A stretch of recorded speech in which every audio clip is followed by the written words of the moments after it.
Cara, pega essa chave. A gente aprendeu que se conselho fosse bom, a gente dava, não vendia. E é por isso que a gente investe mais em infoprodutos do que na igreja. Porque a gente acredita que alguém que fez uma técnica de funil de vendas tem algo mais poderoso para me entregar do que a palavra que me sustenta. A gente criou esse conceito de que conselhos bons são vendidos. E a palavra, a gente ouve. A palavra é a única mensagem capaz de mudar a história de alguém. A palavra é a única mensagem capaz de mudar a natureza de alguém. A palavra é o que ressuscitou Jesus Cristo em meio à morte. E é o que vai ressuscitar mortos vivos nessa manhã. Você está comigo? Diga amém. Sabe, a palavra ressuscita mortos, mas também ressuscita vivos. Eu tenho uma palavra de vida para você hoje. Eu tenho 3 conselhos que geram vida. Primeira chave que eu quero compartilhar, e eu quero na verdade me aprofundar sobre coisas que eu falei bem rápido lá em Coral Springs. A gente teve um culto no último domingo à noite e foi surreal. E não deu nem para a gente pregar. Então, em 5 minutos eu liberei algumas coisas que Deus estava falando comigo ao longo da semana. E hoje eu queria que a gente fundamentasse um pouco mais isso. Amém? Primeiro conselho que eu tenho para você é que você precisa manter a chama acesa. Se você quiser, por favor, take notes, anota isso e medita nisso ao longo da semana. Eu preciso manter a chama acesa. Irmão, o novo de Deus é uma garantia de dependência total. Quem se move sempre em busca de algo novo em Deus, está sempre completamente dependente de Deus. E é por isso que nem todo mundo quer se mover no novo. Por quê? Porque prefere a mediocridade do conhecido do que a força do novo. Pastor, eu prefiro ficar onde eu já conheço porque é mais seguro. É mais seguro. Mas você jamais vai experimentar os milagres que só se manifestam em meio ao que é desconhecido. Você quer um exemplo claro disso? A história de Pedro. Pedro foi o único que saiu de um lugar conhecido e foi para um lugar que ele nunca havia pisado. Mas também Pedro é o único que voltou daquela noite dizendo que pôde andar com Jesus sobre as águas. O barco pode ser um lugar mais seguro em alguns momentos, mas não existe nada mais extraordinário do que estar correndo riscos ao lado de Jesus. Então eu queria que você guardasse isso. O lugar mais seguro que você pode estar é correndo riscos com Deus. Porque a segurança tem matado muito mais gente do que os desafios. Tem muitos profetas que abriram mão da sua voz profética porque não querem se expor. Tem muitos homens de Deus que abriram mão do seu ministério porque não querem servir. Tem muita gente que abriu mão de viver milagres porque prefere viver uma vida pautada naquilo que você consegue fazer sozinho. Eu quero liderar uma igreja que não continuaria de pé se não fosse uma intervenção de Deus a todo tempo. Eu quero ter sonhos que não são possíveis se o próprio Deus não abrir portas de favor e me der coisas. Eu quero viver uma história que no final dela alguém possa olhar e falar: irmão, na boa, você pode falar o que for desse cara, mas esse cara andava com Deus. Só o novo de Deus nos leva para esse lugar.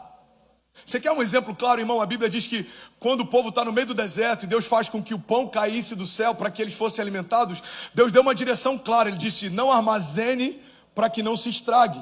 O que Deus estava falando é o que a gente faz muitas vezes, principalmente aqui na América. Eu entendo que Deus fez porque eu posso tocar, mas eu não sei se Deus vai fazer amanhã porque eu ainda não vi.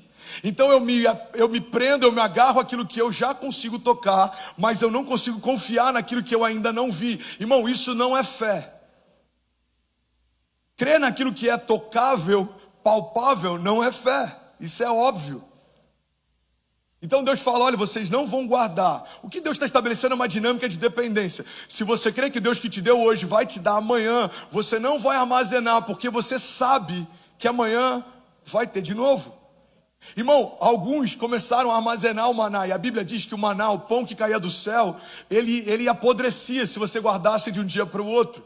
Então era muito fácil você saber qual família não confiava em Deus. Era só você caminhar pelo arraial e o cheiro de podre na tenda denunciava a ausência de confiança da casa. Que cheiro é esse? É cheiro de maná estragado. Alguém que guardou porque não confia que Deus vai dar amanhã. Deus em vários momentos está estabelecendo uma dinâmica que faz com que a gente dependa completamente dele. E eu creio que uma das formas da gente manter essa chama acesa é estar sempre envolvido em estações que sem a total intervenção de Deus seja impossível a gente romper. Você está comigo? Diga amém. Se eu me garanto sempre numa glória do passado, eu estou abrindo mão de uma expectativa daquilo que Deus pode fazer no futuro. Você quer um exemplo claro? Irmão, uma das coisas que mais tem sabotado ministérios ao longo do tempo se chama formato. A gente cria um formato, a gente entende uma linguagem, a gente entende uma forma como Deus flui, e a gente fala, já entendi, isso funciona. A gente quer perpetuar formatos como se eles fossem a zona de graça do fluir de Deus. André, não estou entendendo, eu vou te explicar melhor.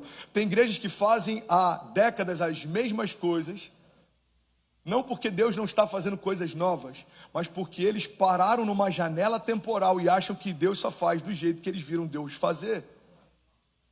Deus não tem um formato porque ele não cabe numa caixa. Deus, ele não flui de uma forma única, porque a cada estação Deus usa uma nova linguagem. A gente vê isso através dos louvores. A cada novo tempo a gente vê uma nova forma como Deus flui e toca comunidades. A gente vê isso através da palavra. A cada nova geração Deus utiliza de novas linguagens para manifestar a sua glória. Irmão, entenda isso. O evangelho é como a água. Não sei se você já observou, mas tem muitas garrafas de água que carregam um prazo de validade. Mas a água em si, ela não estraga. A única coisa que faz com que eu precise colocar um prazo de validade é no momento em que eu armazeno essa água. O prazo de validade não está na água, o prazo de validade está na garrafa. E assim é aquilo que a gente carrega. Por mais que Deus mude de tempos em tempos a linguagem, aquilo que a gente carrega continua sendo o mesmo. Então entenda isso em nome de Jesus. Deus vai fazer algo novo à medida que você permite que Deus faça algo novo. Tem gente que não vive o novo no casamento porque não consegue se lançar no novo. Tem gente que não vive o novo no ministério porque não consegue se abrir para o novo. Tem gente que não vive algo novo na América porque não consegue se abrir para o novo. Irmão, tem gente que está aqui, e se você perguntar algumas coisas em relação à cultura americana, ele não sabe. Mas se você perguntar o último capítulo da novela das 9 da Globo, ele vai te responder. Transicionou de nação, mas não transicionou de cultura, nem de geografia, nem de mentalidade. E nada contra, ok? Eu só não vejo muito sentido querer estar numa nação diferente, consumindo a mesma cultura, tendo o mesmo tipo de relação e fazendo sempre o que eu fazia. Você só mudou por causa do PIB daqui? Ou você mudou para construir algo aqui? Você só mudou porque aqui é um pouco mais seguro? Ou você se mudou para cá porque você entende que Deus te chamou para construir algo novo aqui? Porque, irmão, se a gente construir um gueto brasileiro dentro da América, é como se a gente tivesse feito uma embaixada dentro de uma nação estrangeira. Deus não nos chamou para construir algo para dentro, Deus nos chamou para construir algo para fora. Então eu estou aqui há 20 anos. Eu não falo a língua daqui, eu não conheço nada daqui, eu não tenho relações com ninguém daqui. Eu só tenho amigos brasileiros, só me alimento de cultura brasileira. Isso é um problema? Depende do que você carrega.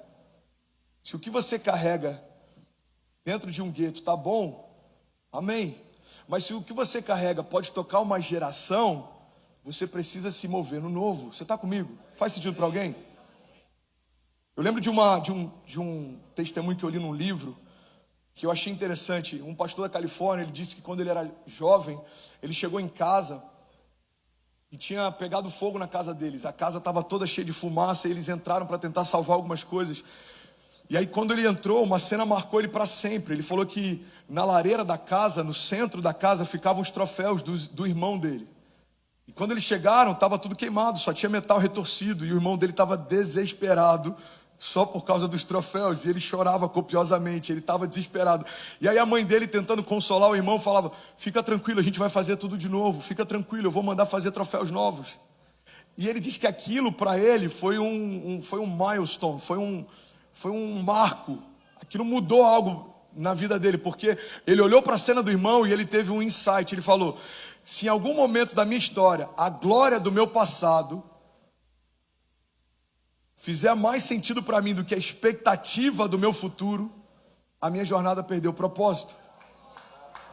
Irmão, pega isso em nome de Jesus. Quando eu falo sobre mantermos a chama acesa, você sabe qual é a garantia, o dispositivo de segurança que Deus estabeleceu para que a gente mantenha sempre o nosso coração queimando? É que a gente Uai, seu app de vídeos curtos.